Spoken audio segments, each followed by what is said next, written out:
อากาศดีได้พี่น้องมื้อนี้เนาะพักซุ่มเย็น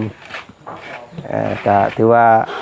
นับถอยหลังแล้วพี่น้องเอ้ยเนาะสิได้อยู่น้ำสร้างนี่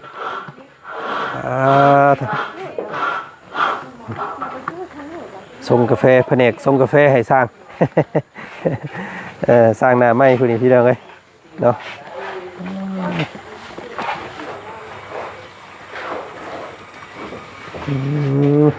เข้ามาเบิ่งทางนี้ก่อนพี่น้องเลย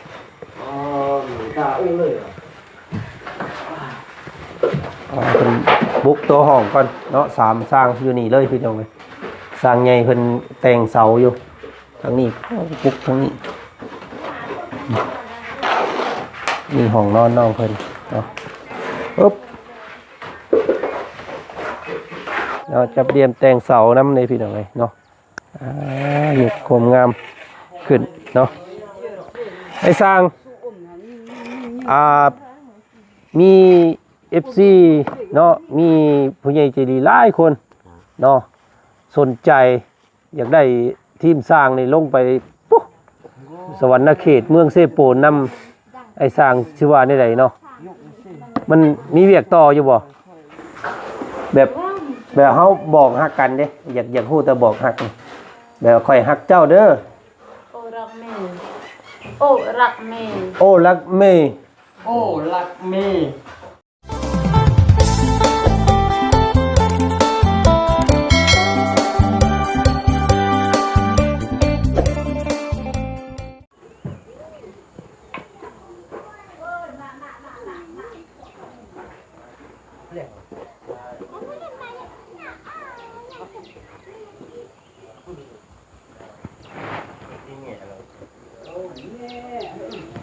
บ่พี่น้องเลยมื้อนี้ต่างมื้อก่อนเด้อเนาะ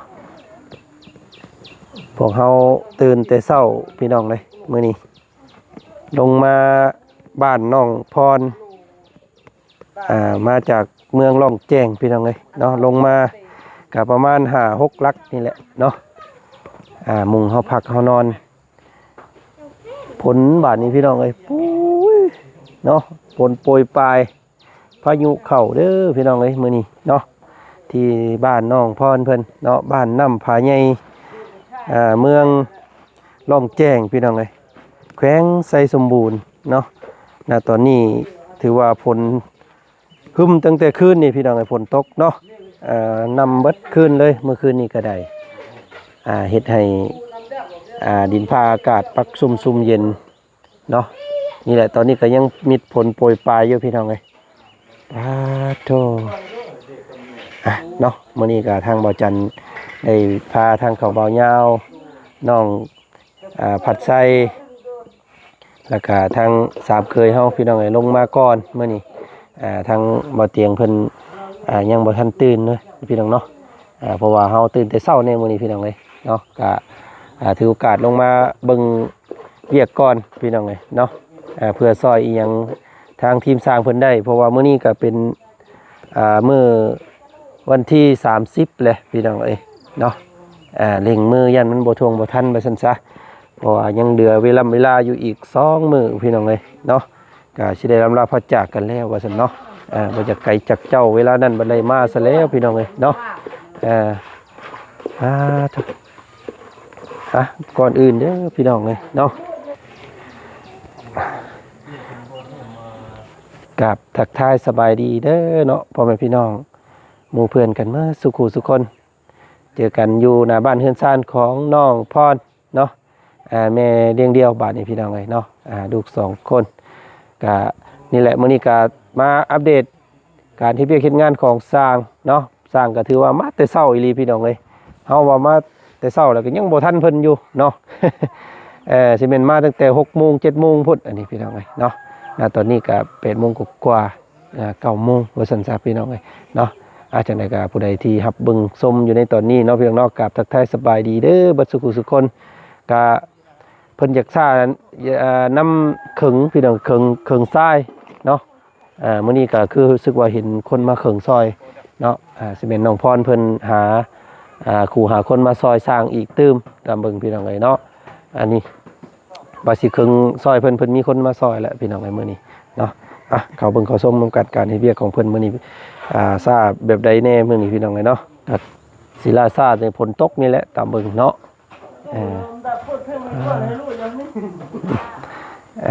ต้องเปิดตู้ให้อันสร้างผ่อนคลายเนาะสร้างเนาะ โอ้ยเปิดเพลงฟังนี่ยันอยากนอนแล้วฝนตกแบบนี้เนาะ แต่เป็นแต่งเสาอันนี้เพิ่นเทตั้งแต่คืนนี่เนาะโอ้เพิ่นลอยเทกลางคืนพี่น้องเลยเพราะว่ากลางเว้นมันเฮ็ดยากเนาะไอ้เนาะมันเย็บไปเย็บมาถ้าเฮาเทกลางเว้นนี่สิได้โจ๊ะอีกเด้นี่มันสิเล่นเวียกกับบ่เดินเนาะฉะนั้นแล้วเพิ่นเฮ็ดเมื่อคืนนี่เกือบ 8 โมงแรงพี่น้องเอ้ย โพดอีหลีนี่เพิ่นจับเดียมเนาะจับเดียมแต่งเสาน้ำในพี่น้องเอ้ยเนาะนี่โคมงามขึ้นเนาะไอ้สร้างมี FC เนาะมีผู้ใหญ่ใจดีหลายคนเนาะสนใจอยากได้ทีมสร้างนี่ลงไปปุ๊สวรรณเขตเมืองเซโปนนำไอ้สร้างชื่อว่าได้ใดเนาะมันมีเวียกต่ออยู่บ่เวียกหลายเนาะโอ้เพราะว่าสร้างเพิ่นสีมือดีแล้วก็ขยันแบบว่าเฮ็ดเวียกไวเนาะภายก็อยากได้พี่น้องไอ้ตำเบิงมานี่ก็ยังปะเวียกอยู่หั่นน่ะหั่นเจ้าก็เก็บหมดแล้วมันน่ะ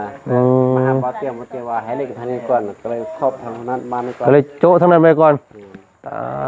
มานี่ยังบ่ทันแล้วจะไปหั่นนี่ไปหั่นยังบ่ได้ไปหั่นทันน่ะทางพี่น้องทางพุ่นก็โทรให้ไปเฮ็ดทั้งนั้นอีกโอ้ยพี่น้องไอ้เนาะฉะนั้นแล้วแม่นบ่ว่างเนาะสร้างเนาะ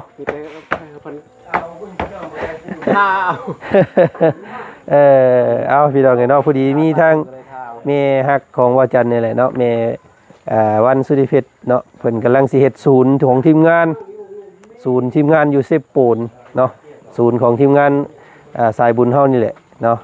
ทีมงานเขาบ่เตียงนี่แหละพี่น้องเอ้ยเพิ่นสิเฮ็ดตั้งศูนย์อยู่เซโปนเลยโอ้ยว่าสนใจทีมสร้างชุดนี้ว่าซั่นพี่น้องเอ้ยไวเนาะไวแล้วก็งามว่าซั่นเพิ่นก็เลยว่าถามมึงนี่เด้อว่าซั่น งานหลายหน่อยเนาะเข้าใจอ้ายอยู่พี่น้องเอ้ยเพิ่นอยู่ไกลโอ้ยสิเมื่อเพิ่นก็ต้องเนาะฮุบหอบอุปกรณ์มันโอ้ยเว้าถึงการอพยพอีกแล้วหั่นพี่น้องทางนั้นก็ได้มันยามแรงก็ไปได้อยู่ยามฝนก็ไปเวียกไปสารยากได้อยากเวียกให้เวียกสวนเฮ็ดนาอยู่บ่สร้างนี่บ่มีนามีแต่ให้ให้ก็เลยป้าให้เมียเฮ็ดไปเลยมีแต่เอางานตัวนี้อย่างเดียวเอาพี่น้องเดียวได้นาหาเงินอยู่เงินหาเงินได้ครอบครัวกับเดียวได้ลูกเป็นยังน้อยเลยเนาะพี่น้องเนาะประมาณนี้ก็มีแต่เมียพาลูกอยู่เงินเมียไปให้ไปให้ไปหาเงินลูกจะคนเหรอ4 คนเนาะลูกเป็นยังน้อยนะก็ได้แต่3 ปีไปเนาะพี่น้องกำลังวัยเจริญอาหารเนาะเขาเฮียนอีกโอ้จักหลายอย่างได้พี่น้องไปลูกนี่เลี้ยงใหญ่กับแต่ละมื้อนี่ขอเงินทุกมื้อน่ะบ่ได้เงินมาให้ได้บ่ได้เงินเนี่ยมันมาบ่ได้เลยเนาะมาฮอดตอนแรกก็กวดตรงเสื้อพอยบ่มีเงินก็ให้อีกโอ้ยพี่น้องเอ้ยเนาะมีลูกชายคนเดียวบ่อยู่บ้านใดบ้านหัวแจ้งนี้อยู่ในเมืองนี่เนาะเด็กครับพี่น้องไอ้เนาะก็มาถามให้ทางเมย์เพิ่นฝากถาม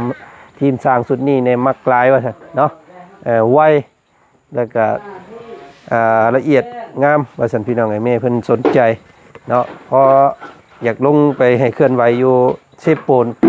ว่าซั่นครับยอมแล้วว่าพี่น้องเอ้ยเนาะสร้างเพิ่นยอมพี่น้องเอ้ยเมวันเพิ่นอยากเอาลงไปเฮ็ดศูนย์เฮาอยู่พุ่นแหละเนาะเพิ่นบ่ไปพี่น้องเอ้ยเนาะน้องพรสบายดีฮะมื้อละ20ล้านเนาะสร้างเทวราเพิ่นนั่นแหละได้มื้อละ20ล้านสิไปเหรอเนาะงานหลายเราบอกนะพี่น้องเนาะแต่นี่ก็ยังโจ๊ะทั้งอื่นเราเอาทีมเอางานว่าเตียงก่อนเราพี่น้องเนาะ เพื่อ แต่ค่อยคือแล้ว ฝนบุกข้างในมือนี่เนาะเอาข้างในทางน้องพรเพิ่นหาคนอันน่ะมาขึงอันนี้ซอยมือนี่เนาะขึงทราย ทรายก็ละเอียดงามบาดนี้พี่น้องเอ้ยนะขุดตัวให้ก็ส่งกาแฟ ให้ก็ส่งกาแฟให้สร้าง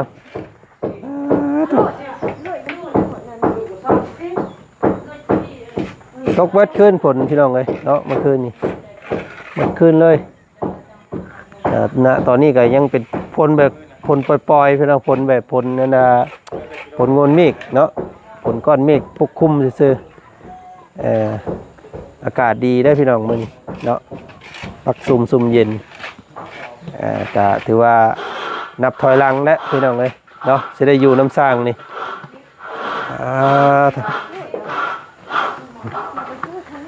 ส่งกาแฟแผนกส่งกาแฟให้สร้าง สร้างหน้าไม้คุณนี่พี่น้องเลยเนาะ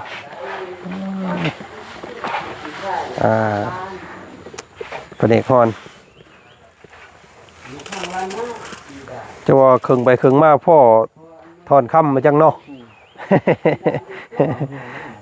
อาจจะมีได้พี่น้องโชคคนเฮาบ่คือกันเด้เนาะบางคนไปถ่ายเข้าป่าซื่อก็เห็นเฮ็ดเนาะบางคนไปหาเฮ็ดก็เห็นคนถ่ายมันโชคมานบ่คือกัน นับถอยหลังแล้วสร้างเอ้ยเนาะสิได้ลาจากสร้างแล้วบาดนี้เนาะและอันวันที่2นี่แหละพากันเมื่อพร้อมกันนะพร้อมเขาบ่เตียงเพิ่นนี่แหละ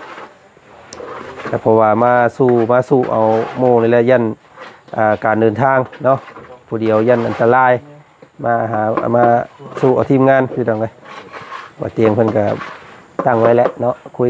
ล้มกันแล้วกับทีมงานว่าวันที่2ว่าซั่นพี่น้องจักสิเมื่อค่ำหรือว่าเมื่อเช้าแหละเนาะคือสิช่วงค่ำเมืองบ่ได้มาละติ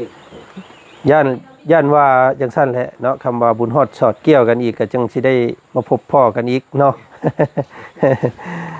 ได้มาเทื่อนึงตอนได้มาคู่ บ่แต่เขาว่าเตียงเพิ่นยังมาคู่เลยเด้เนาะ แม่น โอ้หายใหญ่เด้บาดนี้พี่น้อง ว่าเขาว่าเตียงว่ายาวเพิ่นมาคู่เลยเนาะค่อยมาเทื่อเดียวนี่บาดนี้อ้ายเนาะพุ่นแหละบาดนี้สิหาชวนลูกชวนเมียพุ่นแหละมาลูกเมียว่าอยากมาเที่ยวงามว่าซั่นเห็นวิวธรรมชาติแล้วอยากมาว่าซั่นพี่น้องเนาะลูกเมียน่ะอยากมาภูโหล่นพี่น้องเอ้ยเนาะไกลบ่อ้ายภูโหล่น นี่ไปก็โอ้ไปทางว่าก็40 โล40โลฮอดแขวง โอ้พี่น้องคำว่า ไปทางน้ำโมพุ่นก็70เลยทางน้ำโมน้ำเงิน ครับคืออยู่เขตบ้านเฮานี่ซ้ำนี่นี่คดีเอาพี่น้องเอ้ยเนาะบ้านเฮา ไปสวรรค์ ซ้ำเฮาเล่นน้องอันตัวเมืองสวรรค์นั่น เรียกว่า มา ง่ายดีเด้อ มาดงเห็นนะ ว่าให้เข้าใจง่ายจากลองแจ้งไปผู้โดนนี่ทำเป็นบ้านเท่ากับยูโรเกือบ สวรรค์นะ ล้านนิดนึง อืม เกือบพันล้าน แต่ยังว่าพันล้านหรอก เล่นรถบ่ฮอดชั่วโมงเนาะ เล่น ประมาณ20-30 นาทีก็ฮอดพี่น้องเอ้ย ทางพุ่นทางซื่อเลยอันนี้ทางคดทาง เนาะมันต้องได้สโลว์รถล่างเนาะ แม่นล่ะ เออ อันนี้อันนี้ โดย รถก็จะเป็นชั่วโมงหนึ่งชั่วโมงไปได้ไปได้ก็ได้ อืม เล่นไว้บ่ได้ เนาะมันขึ้นภูลงภูเนาะคือแบบนี้แหละเนาะเฮาลงมาแต่ร่องแจ้งนี่พี่น้องแต่ความจริงมันก็ประมาณ4หรือ5ลักนี่ได้นี่แต่ว่า อ้าวเนาะ ทางยางอยู่แต่มันคดมันโค้งมัน บ่แม่นอันนั้นน่ะบ่แม่นบ่ได้ไกลปานใดเฮาคิดนี่เฮาเดียวไปก็เห็นนี่พี่น้องนี่เรามุ่งรักฐานนี่แต่ว่าถ้าเฮาขึ้นไปมันเกือบว่าจัก4กิโล5กิโลพุ่นจักเนาะแต่ชาวบ้านเฮาตัดชื่อไปนี่ก็ประมาณโล2โลนี่พี่น้อง ทางโค้ง แทางอาการละบ่ไกลแทบทางโค้งโอ้ไกล เพราะว่ามันเวียนตามภูเด้เนาะเดี๋ยวจักหน่อยพี่น้องขึ้นไป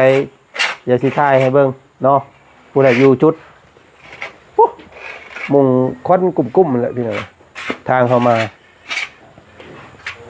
ทีมงานสร้างทั้งนี้ยุดมื้อนี้เนาะโอ้เพิ่นบ่มีดินเข้าเลยเพิ่นต้องเอาดินเข้าฝนตกแน่ก็แม่นบ่หรือว่าจังไดพี่น้องเนาะเพิ่นบ่ได้เฮ็ดส่วนหลังคาก่อนบ่หรือว่ารออุปกรณ์เนาะเอาเดี๋ยวติดตามเบิ่งทางนั้นก็ได้เฮาบุกตัวนี้บาดนี้พี่น้องเนาะมื้อนี้ให้สำเร็จเนาะข้างในเนาะบ่ได้เต็มสปีดนะเนาะมันคือจักก็จนสิแตกพุ่นได้เนาะจักกันคูโบต้าใครอยู่ดอกพี่น้องเอ้ยยันจักกันจักฮาวโบหรือว่าจักอันนั้นน่ะโอ้ตายแล้วเนาะคนแดดคนดำแล้ว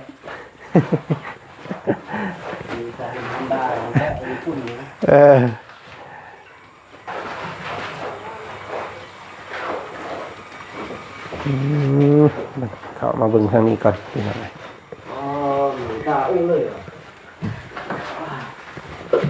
เป็นบุกตัวห้องก่อนเนาะ3สร้างอยู่นี่เลยพี่น้องเลยสร้างใหญ่เพิ่นแต่งเสาอยู่ทางนี้บุกทางนี้นี่ห้องนอนน้องเพิ่นเนาะปึ๊บ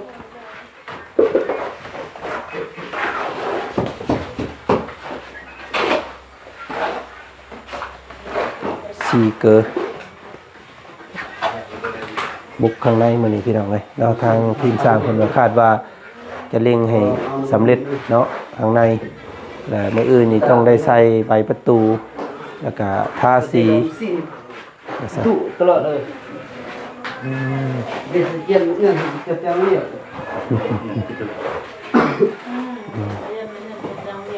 โอ้สร้างเพิ่นนี่เอาแนวกินมาแต่เฮือนเนาะโอ้แบบว่าอยู่ในตู้เลยพี่น้องคิดว่าเจ้าหาในอยู่ในกินให้เพิ่นแต่ละมื้อโอ้ข้าวน้ำเอาเพิ่นมาเองเนาะสบายได้สบายพี่น้องเลยเนาะข้าวน้ำเขาบ่ต้องยุ่งย่อเพิ่นเนาะมีแต่เขามีหยังกินก็เอาให้เพิ่นเนาะคักๆพี่น้องเลยมีแต่ตำหุ่งตอนสวยตำหุ่งเจาะเอาบ้างโมเมนต์เจาะหุ่งเอาหุ่งวันทางทั้งนี้มีหยังมาหุ่งกุ้งฮะเปคุ้งเปคุ้งเปคุ้งลุงยื่นเสปัด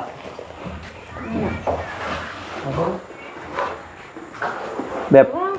เขาบอกฮักกันเด้อยากพูดแต่บอกฮักแบบค่อยฮักเจ้าเด้อโอ้รักแม่โอ้รักแม่โอ้รักแม่โอ้รักแม่โอ้รักแม่โอ้เป็นฮักเจ้าเนาะโอ้รักแม่ค่อยฮักเจ้าเด้อค่อยฮักเจ้าคือกันเด้ค่ะ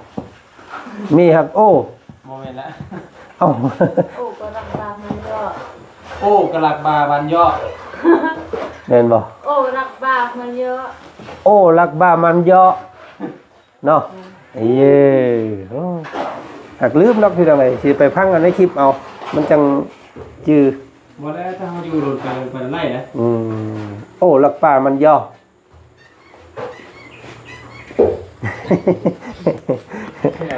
นอนเดี๋ยวทีเดียวเนาะเว้นเนาะเขาอยากได้ตัวนี้เฮาน่ะอยากตัวอันน่ะคอยฮักเจ้านี่เนาะเอาอีกบาทนึงคอยฮักเจ้าโอลังเมโอลัมเมโอลังเมโอลักเมรักแบบคล้ายๆกับทางไทยรักเธอนี่เนาะ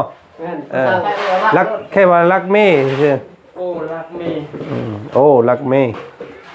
ค่อยฮักเจ้าเด้อเนาะค่อยฮักเจ้าเด้อเจ้ารักค่อยบ่บ้านนี้ใดเอ้าถามอีกเมรักโอแน่เมรักโอแน่เมรักโอแน่โอเคเอาสำนี่แหละมือละเย็นมือละค่ำพอเนาะจะได้กระลืม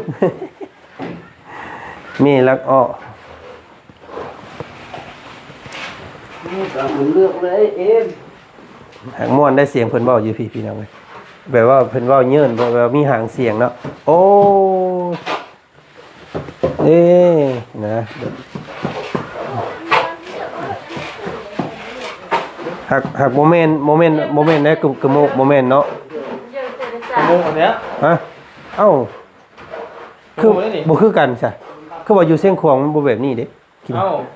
มันก็มีหลายชนเผ่า โอ้ เราเทิงกันนั่นเทิงหลายชนเผ่า โอ้ยังบ่คือกันเนาะ แม่น เออ ต่างกันไปในเมือง แต่เขาเชียงฝั่งนั่นแหละ แม่คือเสียงขวางแบบใดแบบที่เจ้านี่บ่เจ้า มันบ่แม่นแต่ว่ามันก็หลายชนเผ่า เนาะ มันมีหลายชนเผ่าชนโปนเท่ากับมีชนเผ่าตี อืม ชนเผ่าพลูบ่มันก็ เบิ่มมา มัมเบิ่มอ่ะ กินให้อย่างไรมัม ว่าที่บ้านยาจะมัม เบอ มัม ร์มาบ่มา มันลืมมามัมมัมบ่แม่นเลย คือว่ากินเมย์เนาะบัดนี้ เอ้ามันเบิ่มมาแม่เนาะ เบอร์มา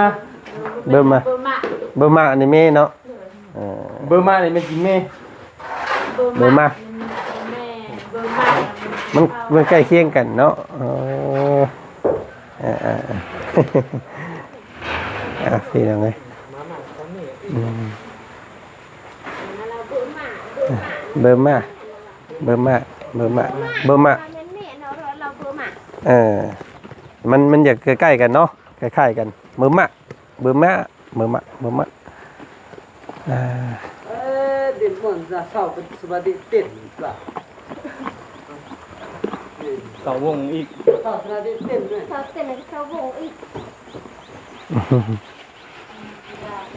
เอายังส่งกาแฟยังนี่พี่น้องเลย ตกเนาะ แหละทั้งนั้นก็ผลก็แห้งข้าวบาทนี่พี่น้องก็เหมาะในการผูกอู่นอนในปีพุ่นแหล้วแบบนี้เนาะสร้างเลยเนาะโอเคจ้ะพี่น้องเลยทั้งอาจารย์ก็ถ่ายทำให้พี่น้องเบิ่งชมบรรยากาศฝนตกตอนช่วงเช้านี่พี่น้องเลยเนาะก็ตอนนี้เนาะทางทีมสร้างเพิ่นกำลังเงินบุกอยู่ข้างในอยู่พี่น้องเลยเนาะเพื่อพิชิตโบกข้างในให้แล้วมื้อนี้ว่าซั่นซะพี่น้องเลยเนาะจังได๋ก็ขอบพระคุณทุกการติดตามเบิ่งชมเด้อเนาะหมู่เพื่อนทั้งหลายที่คอยติคอยเตือนพี่น้องเนาะแล้วก็ทางพ่อแม่พี่น้องป้าลุงเบ่สุขสุขคนเนาะพี่น้องเนาะมื้อนี้ทางอาจารย์ก็โตก่อนซะเนาะพบพอกันอีกคลิปหน้าแล้วกันเนาะคลิปนี้ขอไปตักผ้าตักฝนก่อนพี่น้องลบฟ้าลบฝนก่อนมื้อนี้โอ้ยฝนตกเด้อพี่น้องเอ้ยฝนเนาะฝนแห้งมื้อนี้ฝนแห้งทางบ้านของน้องพรเพิ่นฝนตกมื้อนี้พี่น้องเอ้ยเนาะ